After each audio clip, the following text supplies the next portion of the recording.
이 대통령 취임 한 달 기자회견이 잠시 전에 약 2시간가량 진행이 됐습니다. 총평 부탁드립니다. 네, 1시간 반 원래 예정이 돼 있는 걸로 알고 있었는데 2시간이니까 상당히 좀 밀도 있게 진행이 됐다. 여러 가지 얘기가 나왔다. 이렇게 분위기를 좀 볼 수 있을 것 같고요. 기존에 이제 대통령 취임 관련돼서 또는 어쨌든 기자회견을 하면 좀 분위기가 무거울 수밖에 없죠. 워낙 진지하고 진중한 또 엄숙한 그런 분위기니까 긴장되고 딱딱할 수밖에 없고 이런 분위기였는데 오늘 재밌었던 게 제비뽑기를 통해서 기자들 질문 순서를 이것도 사실 전례 없는 일이긴 한데 일단 요거 자체가 약간 이벤트성인 부분도 좀 있었고 또 하나가 첫 번째로 뽑힌 기자가 이제 내가 운이 되게 좋아서 된 것 같다 그런 얘기를 했더니 대통령이 한 얘기가 로또에 당첨됐으면 더 좋았을 걸 또 이렇게 농담을 한 거죠. 그러니까 이런 어떤 한두 마디 또 이런 또 이벤트성의 어떤 형식 이런 것들이 굉장히 엄숙하고 진지하고 무겁고 가라앉았을 법한 이 대통령 더군다나 취임 30일 첫 기자의 회견을 비교적 좀 편안하고 좀 자유롭고 어떤 그런 분위기로 이끌었던 게 아닌가 그런 생각이 들고요. 또 장소가 용산 대통령실이 아니라 청와대 영빈관이었거든요. 오랜만에 청와대에도 이런 행사 있었죠. 아마 앞으로도 청와대에서 이런 일들이 더 많지 않을까 그런 생각도 좀 듭니다. 이 대통령 취임 한 달 첫 기자회견은 이렇게 시작이 됐습니다. 모두 발언과 첫 질문 답변 들어보시죠. 존경하는 국민 여러분, 지난 30일은 공난의 파도를 함께 건너고 계신 우리 국민 여러분의 간절한 열망을 매 순간 가슴에 새기며 하루하루 치열하게 달려온 시간이었습니다. 우리가 보통 하루하루가 빨리 지나간다 이렇게 말하는데 저는 일주일 단위로 시간이 지나가는 것 같아요. 이게 저희가 인수위 없이 업무가 시작되다 보니까 사실은 좀 혼선도 많고 또 준비도 완벽하지 못해서 어려움들이 많습니다. 우리 위성락 대사께서 막 코피를 쏟고 우리 참모들에게도 좀 잘 견뎌주라고 부탁하고 있는 중입니다. 좀 괜찮다 싶은, 잘 돼간다 싶은 점은 눈에 띄는 주식시장이죠.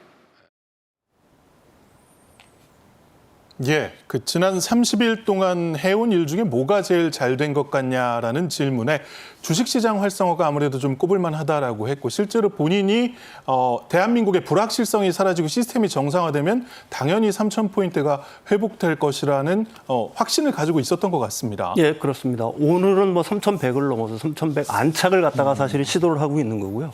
오늘은 3,100을 넘어서 끝날 것 같습니다. 끝까지. 어쨌든 이 대통령이 주식시장 부양 여기에 이렇게 애를 쓰는 이유는 사실 여러 가지 이유가 있는데요. 그 중에 하나는 사실 한국 경제는 지금 산업 구조 전환을 갖다가 시도를 하고 있는 겁니다. 그게 AI를 비롯한 반도체, 첨단 기술을 비롯해서 그다음에 재생에너지, 그다음에 문화 콘텐츠 산업도 그 중에 일부가 되겠죠. 이들 산업이 본격적으로 성장을 하려고 하게 되면 사실 자본이 필요한 거고. 그런 어떤 혁신과 성장의 플랫폼으로서의 자본시장은 굉장히 중요한 의미를 갖고 있는 겁니다. 그러기 위해서는 사실 자본시장의 어떤 선진화가 필요한 거고요. 그래서 이제 대통령께서는 한국의 코리아 디스카운트 문제를 갖다 해결하겠다. 그중에 이제 상법이라든지 불공정 거래 문제를 갖다 해소하겠다고 천명을 하시고 곧 해소될 거라고 저는 생각을 합니다. 그래서 궁극적으로는 코리아 디스카운트가 사실은 코리아 프리미엄, 일종의 김치 프리미엄이 없는 시장으로 이렇게 가게 되면은 그 자체로서 사실은 이런 어떤 첨단 산업에 대한 지원 역할을 충분히 할 수 있을 거고요. 또 하나의 목적은 부동산 시장으로 쏠린 과도한 자금을 주식시장으로 이렇게 옮겨가도록 함으로써 부동산 시장의 어떤 불안정성 문제를 갖다 해결할 수 있는 어떻게 보게 되면 두 마리 토끼를 한꺼번에 잡을 수 있는 묘수를 갖다가 지금 시행을 하고 있다. 이렇게 판단을 하고 있는 거고요. 대통령께서는 그렇게 판단을 하고 계신 줄 알고 있습니다. 결국은 이 주식시장 활성화라는 것이 부동산 관련 대책이 될 수도 있다는 셈인데 부동산 규제 관련한 질문도 나왔습니다. 지금 이제 일단 주담대를 6억 원 이하로 제한을 해놓은 것 이 외에도 수요 억제책 충분하다 이런 이야기가 나왔어요. 그렇습니다. 보통 이제 이 대통령의 부동산 시장에 대한 어떤 기본 원칙은 시장 원리를 갖다 존중한다입니다. 하지만 투기적 수요가 극성을 부리고 부동산 시장의 변동성이 너무 커지면은 그 자체가 사실은 국정 동력의 발목을 잡을 수도 있는 거고요. 사실 경제 성장이 어떤 암덩어리로 존재할 수 있기 때문에 결국에는 이런 현상들이 심해지게 되면은 사실은 규제 정책은 대출 규제뿐만이 아니라 수많은 어떤 정책들이 있다. 이걸 갖다가 일종의 이제 어떻게 보게 되면 구두 개입, 맛보기용 어떤 경고를 했다라고도 얘기할 수가 있는 거고요. 사실 많죠. 규제 정책도 많고 수요 억제책도 많은 거고요. 또 공급 어떻게 또 그 공급을 갖다가 이렇게 좀 늘리는 어떤 대책들도 굉장히 많은 줄 알고 있습니다. 그렇지만 대통령 이번 발언 중에서 제가 가장 인상 깊게 들은 거는 신규로 뭐 택지를 갖다 개발한다고 하는 걸 갖다가 좀 자제하려고 하는 분위기가 분명히 있어요. 그거는 저도 적극 동감합니다. 사실 신규 택지지구가 만약에 이 공급이 되고 하게 되면은 그 자체가 또 투기를 막 불러일으키는 요소가 하나가 될 수가 있는 거거든요. 사실 기존에 발표한 신규 택지만 해도 신도시만 해도 참 엄청납니다. 그 속도를 갖다가 좀 속도를 빨리 하게 되면은 공급 측면에서는 제가 생각하기에는 당분간은 그렇게 큰 무리가 없을 거라고 생각을 하는 거고요. 이 분명한 메시지는 이거예요. 부동산 시장에 대해서는 원래 시장 원리를 존중한다. 그렇지만 과도한 투기적 설립이 발생할 때는 정부는 언제든 규제책을 갖다가 발동할 준비는 돼 있다. 이렇게 정리를 할 수가 있을 것 같습니다. 예. 실제로 이제 대출 규제가 있었기 때문에 그렇죠. 공급 측면에서 사람들이 혹시 차기에 신도시 발표가 있지 않을까 기대감이 좀 있었는데 이 대통령은 일단 이거 바닷물 마시는 셈이다. 목마르다고 바닷물 마실 수 없다. 이런 표현까지 했습니다. 그렇게 생각이 듭니다. 이게 뭐냐면 수도권의 신도시가 또 들어선다. 뭐 1기, 2기, 3기까지 들어온 상태에서 4기, 5기 뭐 들을 수도 있는 거죠. 사실 그게 제일 아주 심플한 그런 부동산 대책이 될 수도 있는 거고요. 효과도 사실은 뭐 그 이후에는 별로였습니다. 1기 때는 확실한 효과를 본 적도 있었고 가격을 안정화시키는데. 근데 이게 신도시가 수도권에 또 생긴다는 얘기는 뭐냐면 결국은 그 신도시를 채울 인구가 어딘가에서 와야 된다는 얘기인데 그 인구가 기존 수도권에서도 뭐 있겠지만은 결국 또 외부에서 그러니까 지방에서 올라오는 수요가 생길 수밖에 없다라는 거죠. 그러면 아마 뭐 우리 시청자분께서 잘 아시는 것처럼 지방 공동화 현상, 지방의 인구 소멸 현상 등등등 지역 경제가 거의 뭐 마비되고 있다, 뭐 지역 경제가 거의 안 돌아가 등등등 이 지역 경제 소멸에 대한 우려가 굉장히 큰 상황이잖아요. 그렇다는 얘기는 결국은 뭐냐면 이 대통령이 바라는 거는 이 부동산 정책도 지역의 균형 발전을 위한 어떤 일종의 하나의 어떤 장치라고 생각을 좀 하는 것 같고요. 또 하나 뭐 얼마 전에도 말씀만 드린 적이 있습니다만 이 서해안 뭐 이를테면 에너지 뭐 고속도로 같은 이런 이 새 정부의 이 신재생 에너지 정책 이 정책 자체도 결국은 지방에 뭔가 지역 경제에 돈이 왔다 갔다 할 수 있는 그 어떤 활성화할 수 있는 그런 장치를 만든다는 측면에서 봤을 때, 그러니까 모든 어떤 정책들이 지역 경제를 활성화하는 측면, 즉 균형 발전 측면에서 이렇게 연결돼 있다는 점도 한번 고려해 보실 감안하실 필요가 있을 것 같습니다. 예.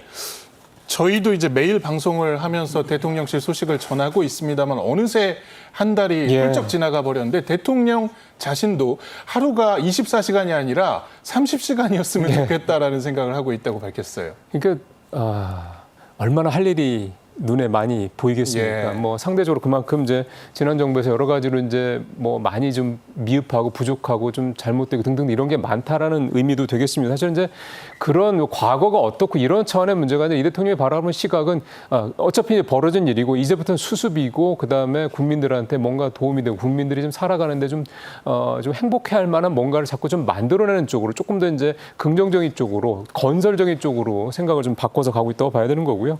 지난 30일이 국민의 열망을 새기면서 달려왔다라는 이 모두 발언의 표현처럼 지금 대통령 눈앞에는 앞으로 할 일, 그래서 그게 대한민국과 우리 국민들한테 도움이 될 수 있는 일이 무엇인가 이 분야에 대해 완전히 꽂혀 있다 이런 생각이 들어서 말씀도 하셨습니다만 하루가 24시간이 아니라 30시간이었으면 좋겠다 이런 표현까지 좀 나오는 것 같습니다. 예. 이재명 대통령은 지난 한 달간 이뤄진 인선에 대해서도 철학을 밝혔습니다. 발언 들어보시죠. 그런데 저는 인사와 관련돼서는 우리 국민들께 이런 말씀을 좀 드리고 싶습니다. 이제는 대한민국 전체를 대표하는 대통령의 직무를 수행하기 때문에 실제로 우리 국민들이 하나로 모일 수 있는 통합의 국정을 해야 합니다. 그리고 마음에 드는 또는 색깔이 같은 쪽만 쭉 쓰면은 위험하죠. 시멘트, 자갈, 모래, 물 이런 걸 섞어야 콘크리트가 됩니다. 공직사회에는 로봇 태권부이 비슷해서 그 자체는 엄청난 힘을 가지고 있죠. 직업 공무원들은 국민이 선출한 대표, 국민의 주권 의지를 대행하는 지휘관에 따라서 움직이는 게 의무입니다. 결국 내용을 채우는 것은 국민으로부터 직접 선출된 인사권자, 최종 책임자, 뭐 직설적으로 얘기하면 대통령이죠. 예, 대통령의 인선 지난 정부 인사들 유임도 있었고 여러모로 탕평 인사가 이루어졌고 네. 오늘 사실 착용한 넥타이도 붉은색과 푸른색이 섞여 있습니다. 여러모로 통합을 강조하고 있는 것으로 보이는데 결국은 공직자들은 이 지휘자가 어떻게 움직이느냐에 따라서 따라 움직이게 된다. 네. 이런 말이 나왔어요. 기존 관행 또 과거와의 단절을 이제 대통령이 이 인사, 특히 탕평적인 인사, 그다음에 통합적인 인사 이걸 통해서 좀 보여주고 있는 거라는 생각이 좀 듭니다. 앞서 잠깐 말씀하신 것처럼 그 농림수산부 장관 그다음에 식약처장 유임을 했고요. 그다음에 얼마 전에 나온 이 그 검찰 인사도 보면 사실 계속 좀 논란이 돼 있거든요. 여러 가지로. 이런 부분들에 대해서 왜 이런 사람들을 갖다 쓰냐라는 논란이 있는 부분을 분명히 이제 의식한 발언이라고 생각이 좀 들고요.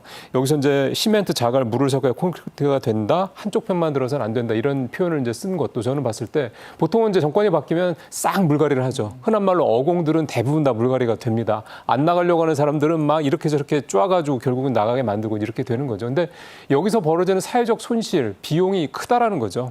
그럼 이제 이런 방식 말고 이제 사람이 그 사람 출신이 어디냐 뭐 이런 걸 떠나서 그 사람이 정말 이 업무에 이 롤에 적합한 사람이냐를 먼저 보자라는 게 대통령 인사 철학의 저는 핵심이다 이렇게 생각이 들고요. 그것 어떤 인사 철학이 바로 이번에 이거를 이제 굳이 따지자면 통합적이고 탕평적인 거로 할 수 있지만 사실은 대통령 입장에서 봤을 때는 내가 어떤 일을 실행을 하고 싶은데 그 일을 잘할 수 있는 사람을 그 자리에 쓰겠다. 그게 어디 출신 이거로 어떻게 보면 사실 해석이 된다 이렇게 저는 생각이 좀 됩니다.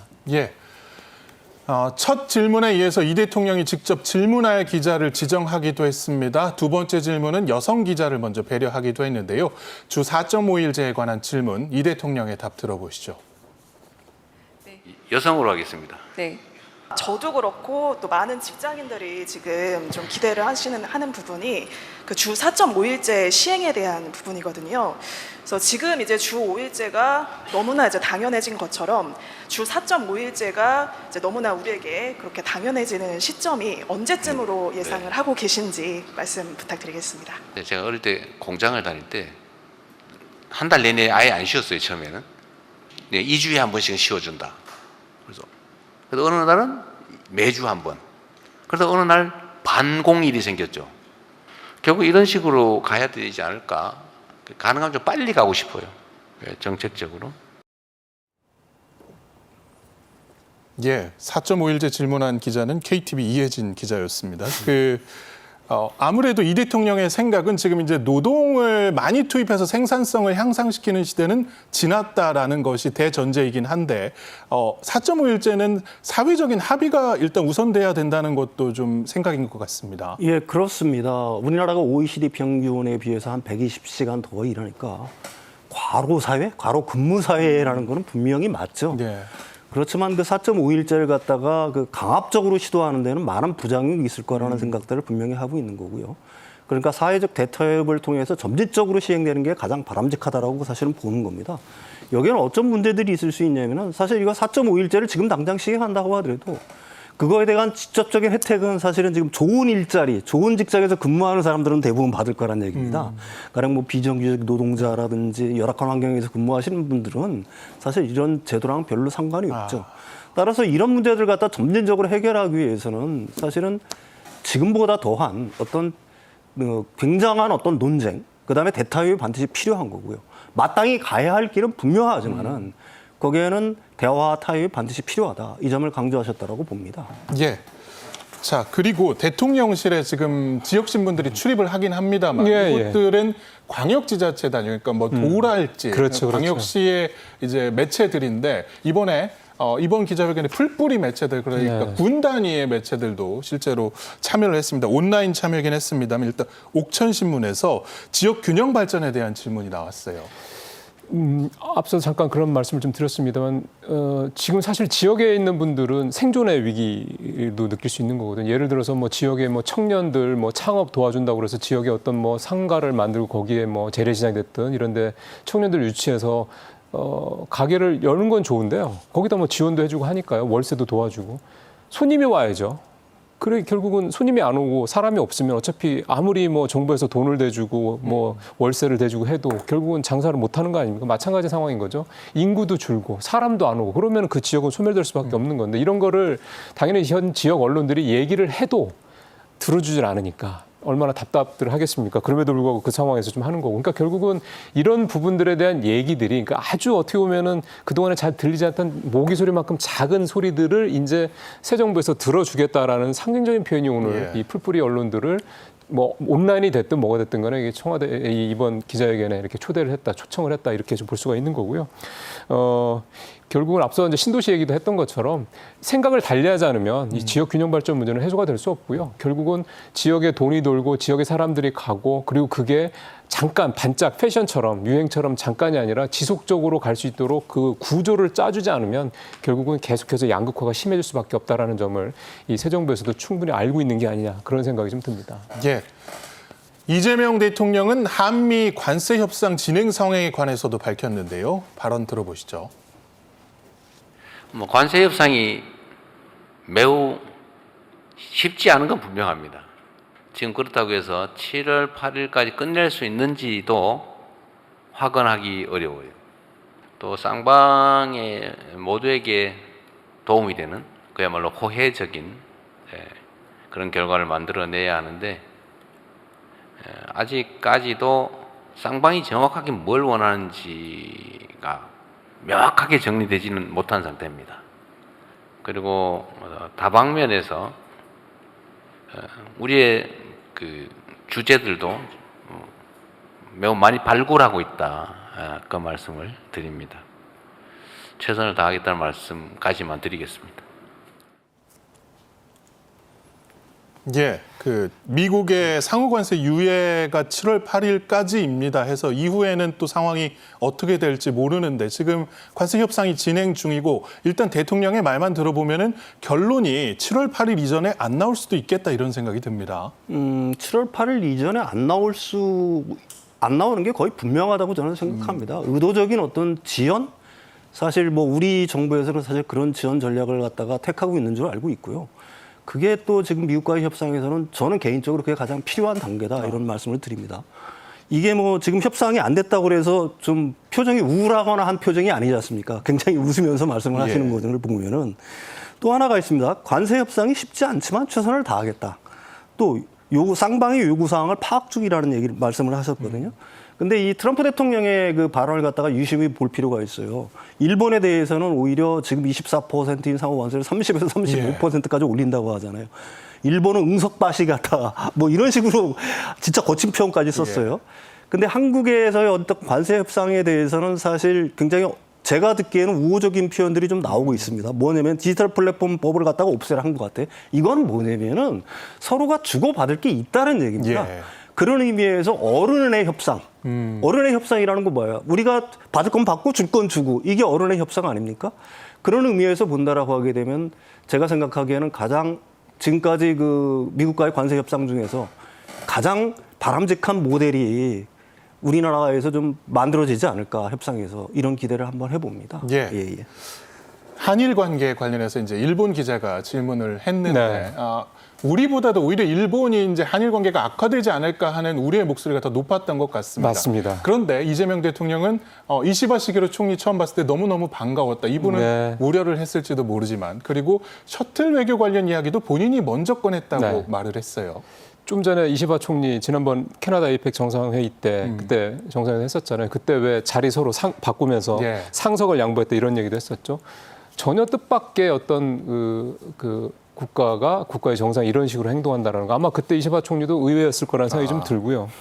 또 하나가 그러니까 대선 되고 승리하고 난 다음에 이제 정상들이랑 이제 통화를 했을 때 뭐 트럼프 대통령이 제일 먼저요. 그 다음에가 보통은 이제 시진핑 주석이랑 할 게 일반적인데 이시바 총리랑 일본 총리랑 했다라는 거. 이것도 일본 쪽에서 봤을 때는 이상하다라는 느낌이 들었을 거고요. 지금 말씀하신 셔틀 외교 제안했다는 것도 있고.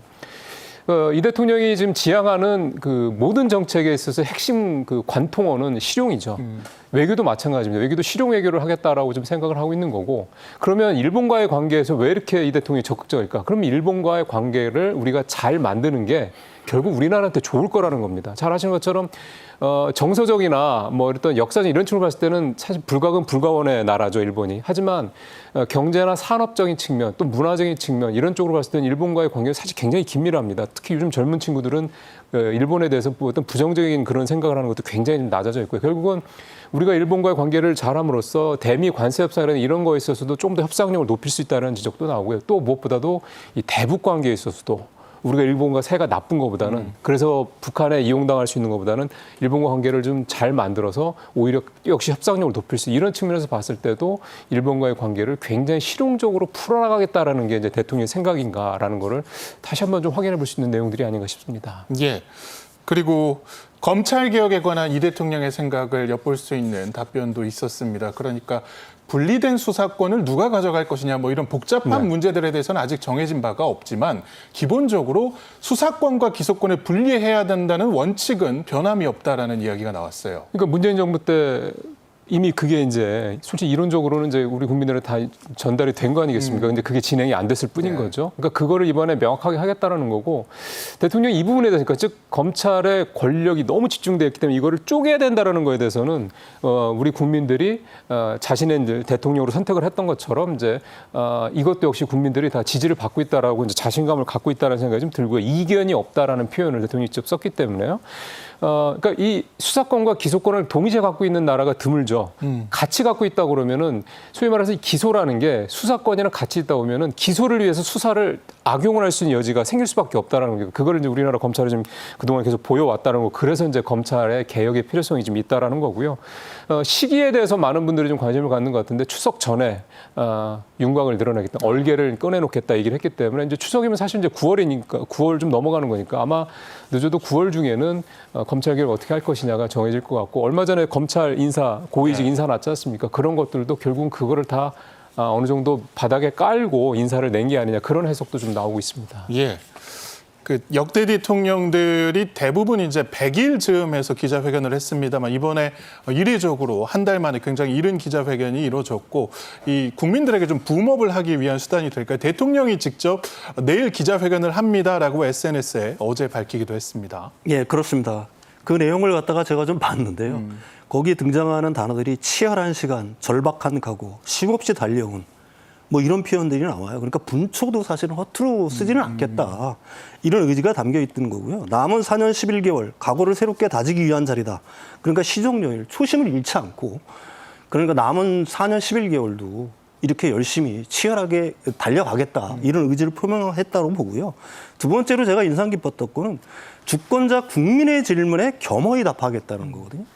그러니까 사실 대통령이라는 자리가 그 국민 위에 군림하는 자리가 아니라 사실은 주권자는 분명히 국민인 거고요. 대통령은 그 주권자인 국민의 요구와 물음에 답하는 자리다. 이 부분을 굉장히 어떻게 보게 되면 주권 재민 이걸 갖다가 굉장히 강조를 했고 또 하나는 치열하게 5년의 어떤 임기를 갖다가 채우겠다. 어떤 이런 의지를 갖다가 SNS에 남겼다는 점에서 인상 깊었습니다. 예. 공직자 특히 대통령의 1초는 5,200만 원의 1초라고 계속해서 끊임없이 이야기를 하고 있는데 실제로 소통을 굉장히 중요시하고 이런 소통이 대국민 소통이라서 더욱 중요하게 생각하는 것 같습니다. 회견을 준비하기 위해서 어제 공개 일정을 비우기도 했어요. 예. 이 30일 이제 취임 기자회견 아니겠습니까? 그럼 지난 30일 동안 보면 대통령이 과연 쉬는 날이 있었나 싶을 정도로 치열하게 아까 윤평론가님 말씀하신 치열하게 이제 공직을 좀 수행을 하고 있는 거로 좀 말씀드릴 수가 있겠고요.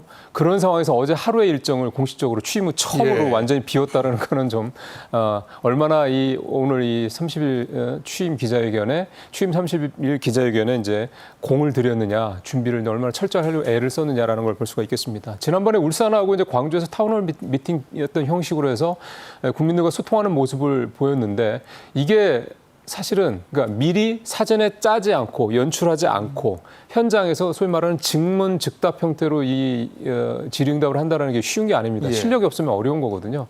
그러니까 오늘 역시 30일 그 취임 기자회견도 마찬가지 방식을 사실상 이제 취했다고 좀 볼 수가 있는 거고 그러기 위해서 또 준비를 그만큼 할 수밖에 없었고 그리고 여기에서 본인이 한정된 시간 내에 최대한 국민들한테 자기가 지금 하려고 하고 있는 대통령이 앞으로 어떻게 국정을 운영할 것인가에 대한 부분들을 얼마나 좀 전달을 하고 싶었겠습니까? 근데 시간의 한계가 있어서 이제 2시간 정도에 뭐 끝나긴 했습니다만 그래도 충분히 준비해서 이제 하려고 애를 썼다라는 게 좀 느껴지는 어떤 그런 모습들이 좀 될 거고요.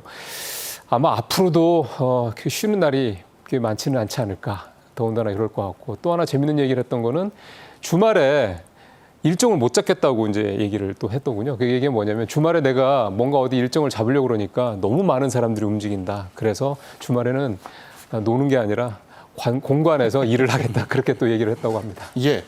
그 눈에 띄는 방식 중에 하나가 이제 이번에 질문자를 추첨을 네. 통해서 뽑는 것이었습니다. 미리 이제 명함을 함에 넣어놓고 분야별로 질문을 뽑기도 했는데 좀 인상 깊었던 것이 대부분이 이제 대통령들이 정치 외교 안보를 첫 질문으로 봤는데 이번에 민생 경제가 첫 질문이었던 것도 인상적이었습니다. 그 첫 번째는 지금 전에 이제 그 국회에서 그 취임 선서할 때도 민생 회복 이걸 제일 중요하게 얘기를 했었잖아요. 마찬가지로 이제 그 기조가 일관되게 흐르고 있다라고 말씀을 드릴 수가 있겠고 두 번째로 이번에 기자회견 형식 자체를 제비뽑기라든가 이런 거를 이게 어떻게 생각하면 좀 가볍게 생각이 될 수도 있습니다. 근데 이거는 사실은 공평하게 하겠다라는 거거든요. 왜 공평하게 했다라는 의지를 이런 식으로 표현을 했냐면 과거에 이런 대통령 그 기자 간담회는 대부분 짜여져 있죠. 그리고 메이저 언론사들이 사실은 대부분 먼저 질문을 하는 그런 식이었습니다. 그러니까 조금 약간 작은 언론사들 이런 데들은 사실은 대통령이 직접 질문을 할 수 있는 기회조차 갖기가 어려웠던 게 일반적인 모습들이었거든요. 그런 관행들은 이제 다 타파하겠다 이런 의지로도 좀 볼 수 있고 결국 이제 결론은 소통을 최선을 다해서 하겠다 이렇게 이제 해석을 해볼 수가 있는 거죠.